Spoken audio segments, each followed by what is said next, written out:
The stars had always belonged to the Velthari Dominion, or so they believed with every fiber of their cold reptilian hearts. For 300 cycles, their warships had carved a path of conquest across 17 star systems. Species after species had fallen before their might, their world stripped of resources, their people reduced to slaves. The Velthari stood 9 feet tall, their bodies covered in scales harder than steel, their 3-clawed hands capable of crushing bone like dry twigs. They feared nothing in the universe because nothing had ever given them reason to fear. Supreme Commander Kethvorin sat upon his command throne aboard the flagship Eternal Dominance, watching the blue and green planet grow larger on his view screen. Earth, the humans called it. Such a small world, he thought. Such fragile creatures living upon it. He had read the intelligence reports with amusement. Humans were soft, covered in thin skin that tore easily. They had no claws, no fangs, no armor. Their bodies broke from simple falls. They needed to eat multiple times each day and sleep for hours every night. Their average lifespan was barely a century, a blink of an eye compared to the 500 years a Velthari could live. How had such weak beings even survived on their own world, he wondered. His fleet numbered 6,000 vessels, each one bristling with weapons that could turn mountains into dust. Behind him, the full might of the Dominion awaited his command. This conquest would be simple, he told himself. Perhaps the easiest in their long history of war. Send the standard ultimatum, Kethvorin commanded, his voice rumbling like distant thunder. His communications officer obeyed without hesitation. The message was the same one they had sent to dozens of worlds before. Surrender all resources. Submit to genetic cataloging. Accept your place as servants of the Dominion. Resist and face complete extinction. The response came within the hour, far faster than Kethvorin had expected. A human female appeared on his view screen. She was small, barely reaching the chest of an average Velthari. Her hair was dark, pulled back from her face, and her eyes were a deep brown that seemed to hold no fear whatsoever. She wore a simple uniform with symbols Kethvorin did not recognize. "I am Ambassador Elena Vasquez," she said, her voice calm and steady. "I speak for the United Earth Coalition." Kethvorin leaned forward, curious despite himself. Most species begged at this point. They pleaded for mercy, offered tribute, promised anything to avoid the coming storm. This human did none of those things. "You have received our terms," Kethvorin said. "Do you accept?" The human did something strange then. The corners of her mouth turned upward, showing her teeth. Later, Kethvorin would learn this expression was called a smile. Later still, he would learn to fear it more than any weapon. "I have a counteroffer," Ambassador Vasquez said. "You have 72 hours to withdraw every ship from our system. Leave now, and we will consider this a misunderstanding. Stay, and you will regret it for whatever remains of your short lives."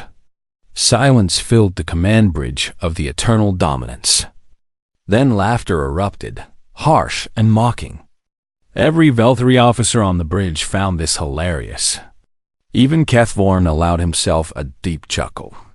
This tiny, soft creature was threatening them?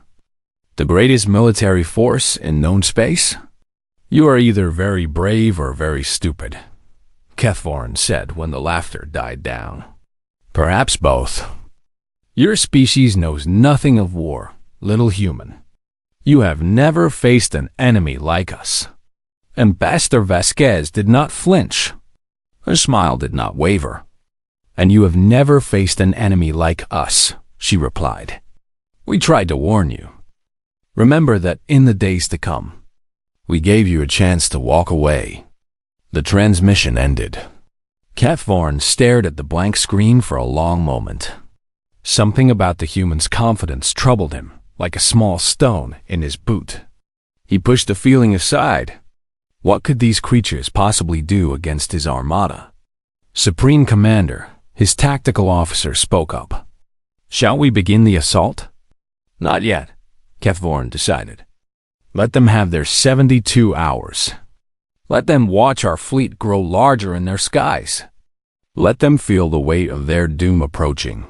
Fear is a weapon too, and I want these humans to taste it fully before we crush them." His officers nodded in approval. It was a good strategy, they agreed. Let the prey exhaust itself with terror before the predator strikes. For 3 days, the Dominion fleet held position at the edge of the Sol system. More ships arrived every hour, swelling their numbers even further.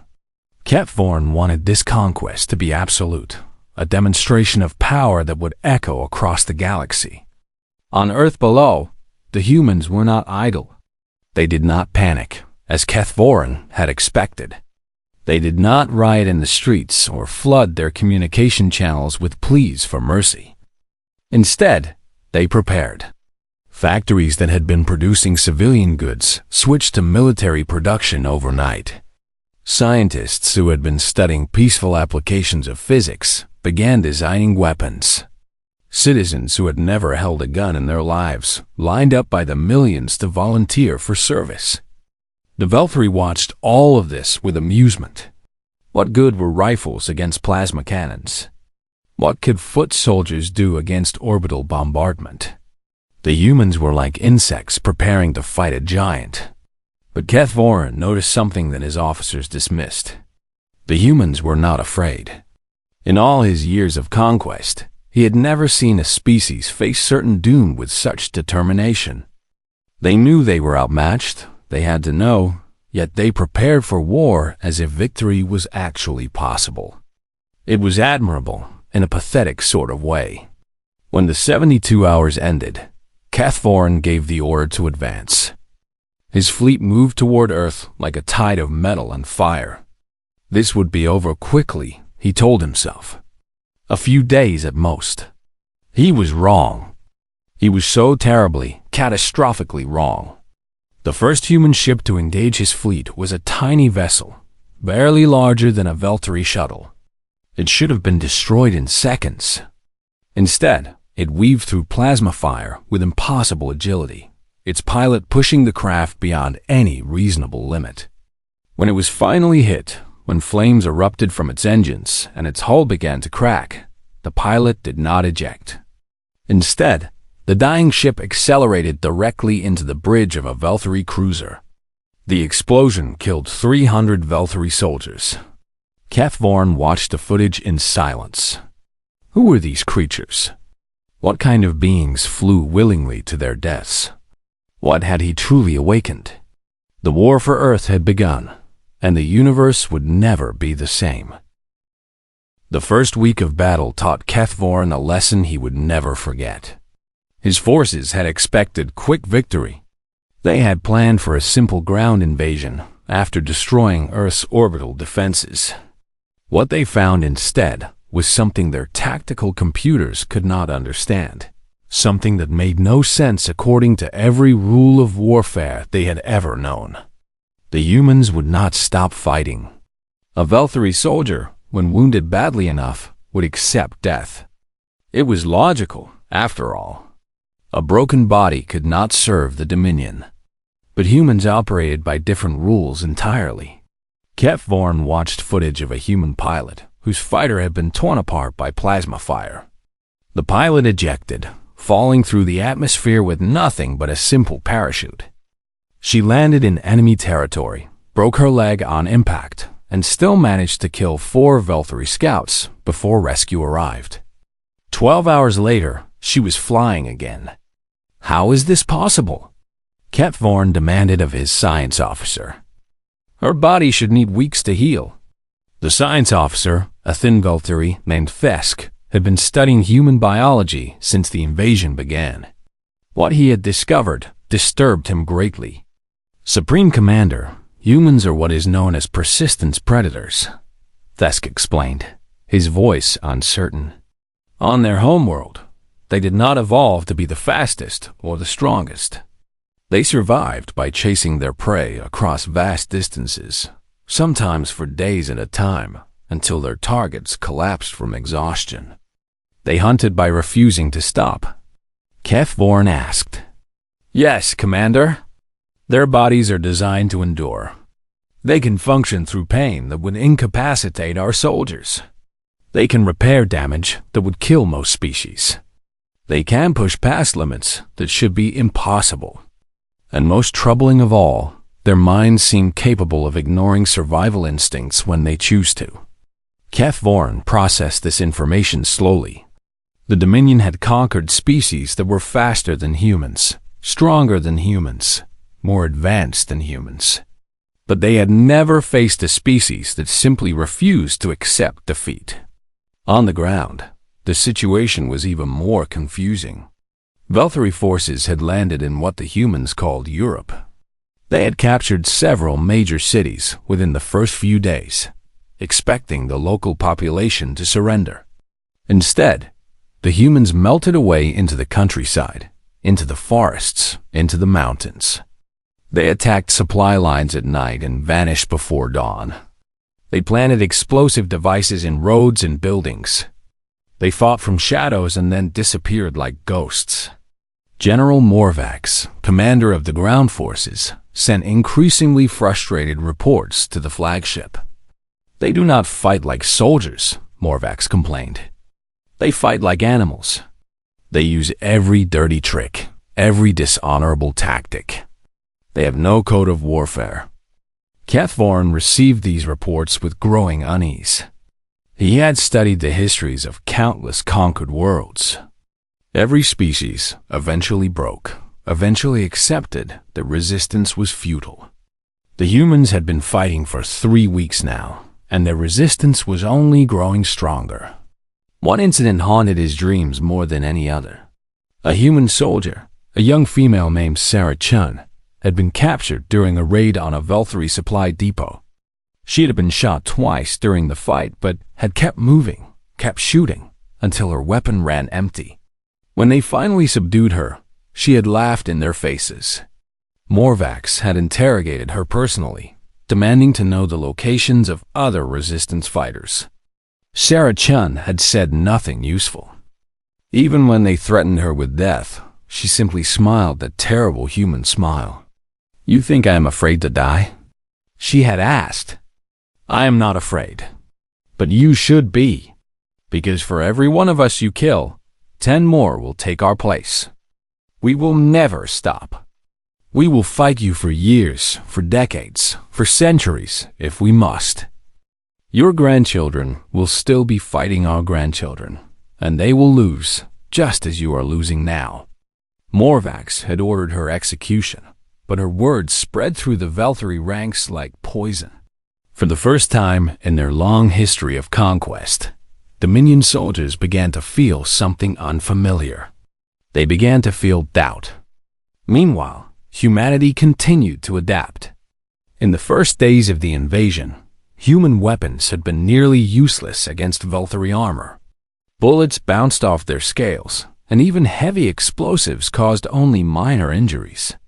But within weeks, human scientists had developed new ammunition designed specifically to penetrate reptilian hide. They created chemical compounds that weakened scales on contact. They discovered that Valkyrie eyes were sensitive to certain frequencies of light and built weapons that could blind soldiers from hundreds of meters away. Every weakness the Dominion had was being found and exploited. How are they learning so quickly? HFY demanded during a war council. It took our scientists decades to develop new weapons. These humans are doing it in days. Thesk, the science officer, had an answer that no one wanted to hear. Humans are creative in ways we did not anticipate, he said carefully. They share knowledge freely between their nations, their institutions, their individual citizens. A discovery made in one laboratory is shared with every other laboratory on the planet within hours. They call it the Internet, a network that connects all their minds together. And there is something else, Commander. What? Humans innovate most effectively when threatened. Their history shows a pattern we have not seen in other species. When facing extinction, they become more creative, more determined, more dangerous. It is as if fear unlocks something in their minds that makes them capable of impossible things. Kethvorin sat in silence for a long moment. He thought about the invasion timeline he had originally planned. 3 days to destroy orbital defenses, 1 week to secure major population centers, 1 month to complete total conquest. It had been 3 weeks now, and he controlled less territory than he had on day 5. The humans were pushing back, not with superior numbers or better technology, but with sheer, relentless will. They fought in ways that made no logical sense. They sacrificed themselves for objectives that seemed meaningless. They refused to retreat when retreat was the only sensible option. "We need more troops," Morvac said during another report. "My forces are exhausted. Every time we clear an area, resistance fighters appear from nowhere. They are like water, flowing around every obstacle, filling every gap we leave." Kethvorin granted the request, sending another 50,000 soldiers to the surface. It would not be enough. He was starting to realize. Nothing might be enough. As he watched the blue planet spinning slowly on his view screen, a terrible thought crept into his mind. What if this invasion had been a mistake? What if these soft, fragile, short-lived creatures were something far more dangerous than anything the Dominion had ever faced? What if humans could not be conquered? He pushed the thought away. The Dominion had never failed. They would not fail now. These humans would learn their place, no matter how long it took, no matter how many of them had to die. But deep in his cold reptilian heart, fear had taken root, and it was growing stronger every day. 6 months had passed since the invasion began, and Supreme Commander Kethvorin was losing his mind. On paper, the Dominion was winning. They controlled 40% of Earth's surface. They had destroyed most of humanity's major military bases. Their orbital stations monitored every movement on the planet below. By every standard measurement, victory was inevitable. But Kethvorin knew the truth. He could see it in the reports that crossed his desk every morning. He could hear it in the voices of his commanders. The Dominion was bleeding, slowly but surely, and the wound would not close. Humans were adapting faster than anyone had thought possible. In the frozen wastes of Siberia, a human resistance cell had made a discovery that changed everything. They had noticed that Velthari soldiers moved slower in extreme cold. At temperatures below -40 degrees, the reptilian invaders became sluggish, their scales becoming brittle, their reactions delayed. The humans had used this knowledge with devastating effect. A battalion of 3,000 Velthari soldiers had been tracking a resistance group through the Siberian wilderness. They had chased them for 2 days, certain that victory was close. On the 3rd day, the resistance fighters led them into a narrow canyon surrounded by ice walls hundreds of meters tall. Then the humans detonated charges they had planted days before. Thousands of tons of ice came crashing down, trapping the entire battalion. The temperature dropped to -50 degrees within minutes. The Velthari soldiers tried to fight their way out, but their bodies were failing them. Their scales cracked like frozen glass. Their movements became impossibly slow. The humans did not need to fire a single shot. They simply waited, watching from the canyon rim as the cold did their work for them. Not a single Velthari soldier survived. News of the Siberia massacre spread through the Dominion ranks like wildfire.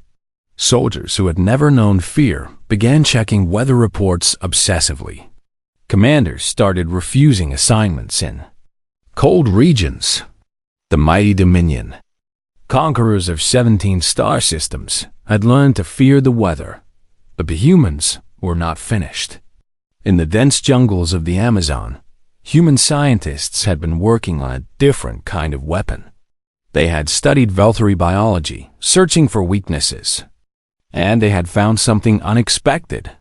The invaders had a respiratory system similar to certain reptiles on Earth, and that system was vulnerable to specific types of fungal infection. Within weeks, modified spores were being released throughout Dominion-controlled territory. The effect was horrifying. Infected Veltari soldiers would feel nothing at first. Then they would begin coughing. Just slightly. Then the coughing would worsen, and breathing would become difficult. By the end, they would be drowning in their own bodily fluids, unable to breathe, unable to fight, unable to do anything but die in slow agony. The Dominion had no cure. Their medical technology was advanced, but they had never encountered this type of biological weapon. For the first time in their history, they were facing an enemy that fought with diseases. Kethvorin received reports of entire outposts being wiped out without a single shot being fired. Soldiers were refusing to enter jungle regions. Some were refusing to leave their ships at all, convinced that the very air of Earth had become poison. "This is dishonorable warfare," General Morvax protested during a video conference. His scales had taken on a sickly gray color, and he coughed frequently as he spoke. "They are using plagues against us, weapons that target our biology specifically. This is not how civilized species fight." Kethvorin had no response. What could he say? The Dominion had always fought with overwhelming force, crushing their enemies with superior numbers and technology. They had never needed to develop countermeasures against biological weapons because no species had ever dared to use them. But the humans had dared. The humans dared everything. Perhaps most troubling of all was what was happening within the Dominion's own ranks. The Veltari had brought slave soldiers with them, members of conquered species forced to fight for their masters. These slaves had always been obedient, beaten down by generations of oppression, accepting their fate as the natural order. But something was changing. Human resistance fighters had begun making contact with the slave soldiers. They spoke of freedom, of equality, of a universe where no species was forced to serve another. They shared food and medicine. They showed kindness where the Dominion showed only cruelty. And the slaves were listening. Supply shipments started disappearing. Weapons meant for Veltari troops ended up in human hands. Intelligence reports somehow found their way to resistance commanders. A few slaves deserted openly, running to the humans, begging for protection. Kethvorin ordered mass executions to restore discipline. It only made things worse. Every slave he killed became a martyr. Every punishment became proof that the humans were right, that the Dominion was evil, that freedom was worth fighting for. "We are losing this war," Fesk said quietly one evening, standing in Kethvorin's private quarters. "Not because we lack strength, but because we lack understanding. We thought this was a conquest, a simple matter of superior force. But the humans have turned it into something else entirely." "What do you mean?" Kethvorin demanded. "They have turned it into a war of ideas," Fesk explained. "They are fighting for their homes, their families, their freedom. What are we fighting for? Resources? Glory? These things cannot motivate our soldiers the way love and desperation motivate theirs. And now they are spreading their ideas to our own troops. They are turning our slaves against us." One by one, Kethvorin smashed his fist against the wall. "Then we will destroy them completely. We will bomb their cities, burn their farms, poison their water. We will make this planet uninhabitable if we must." "Commander, I must advise against such action," Fesk said carefully. "If we escalate to total destruction, we will lose any chance of salvaging resources from this world. High Command will not be pleased." "High Command is not here," Kethvorin growled. "They do not see what I see. They do not understand what we are facing." He turned to the view screen, watching Earth rotate slowly in the darkness of space. 6 months ago, he had looked at that planet with contempt. Now he looked at it with something close to hatred. "Contact High Command," he ordered.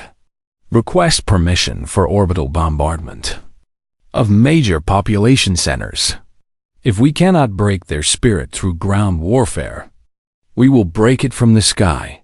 Thesk bowed and left to send the message. Kethvorin remained alone, staring at the blue planet.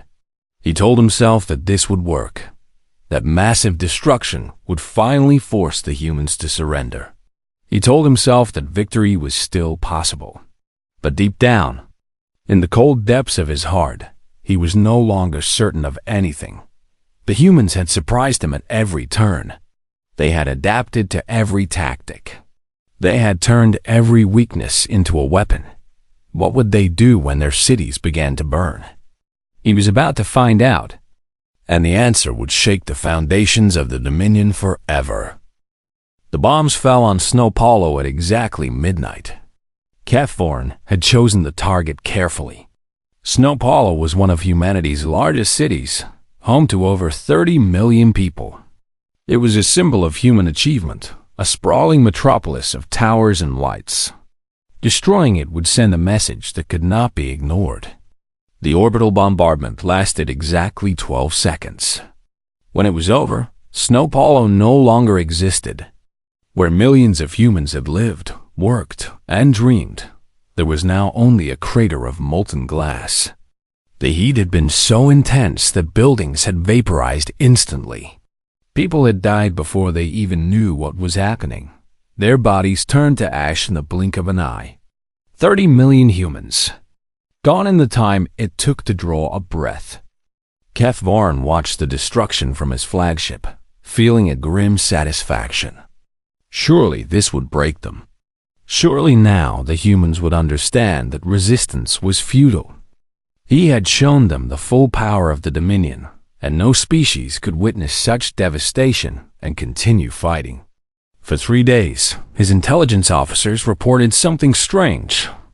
The human communication networks had gone quiet. Resistance attacks had stopped completely. There was no more fighting, no more sabotage, no more defiance. "They are broken," General Morvax reported, unable to hide the relief in his voice. "Finally, they understand what they are facing. I expect surrender negotiations to begin within the week." Kethvorin allowed himself to hope. Perhaps the nightmare was finally ending. Perhaps the Dominion would claim victory after all.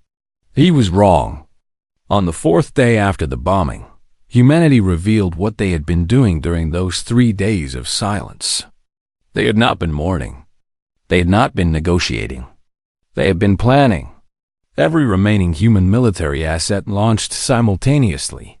Ships that had been hiding in asteroid fields suddenly appeared. Missiles that had been buried in mountains erupted from the earth. Soldiers who had been pretending to surrender picked up their weapons and attacked. It was the largest coordinated military operation in human history, and they called it Operation Prometheus. The assault came from every direction at once.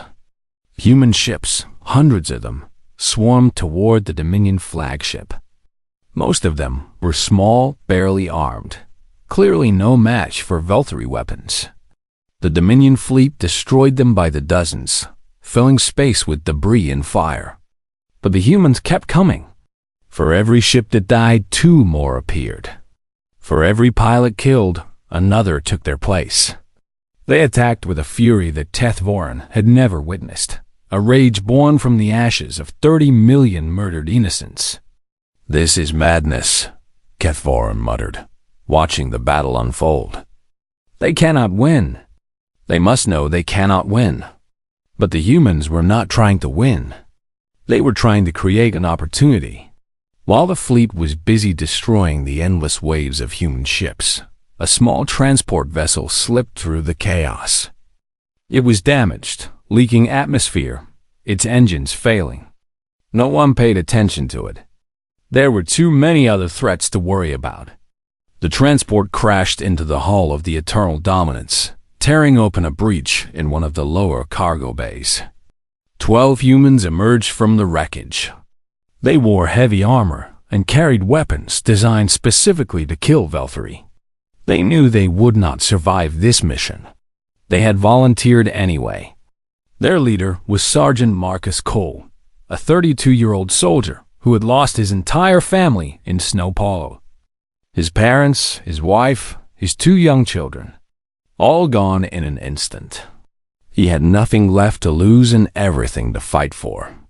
"Remember why we are here," Marcus told his team as they advanced into the ship. "Remember Snow Hollow. Remember everyone we have lost. Make them pay." The 12 humans fought their way through the flagship, deck by deck, corridor by corridor. The Valkyrie defenders outnumbered them hundreds to 1, but the humans had surprise on their side. They had studied the ship's layout. They knew exactly where they needed to go. By the time they reached Deck 5, only 8 humans remained. By Deck 7, only 4. By Deck 9, only Marcus Cole was still standing. He was bleeding from a dozen wounds. His armor was cracked. One of his arms hung uselessly at his side, broken in 3 places. Any normal person would have collapsed from the pain, but Marcus Cole was not a normal person. He was a human being pushed beyond all reasonable limits, and he would not stop until his mission was complete. The reactor core of the Eternal Dominance was guarded by 100 Valkyrie soldiers, the finest warriors in the Dominion. Marcus Cole killed 17 of them before they brought him down. He fell to his knees, his weapon empty, his body finally giving out.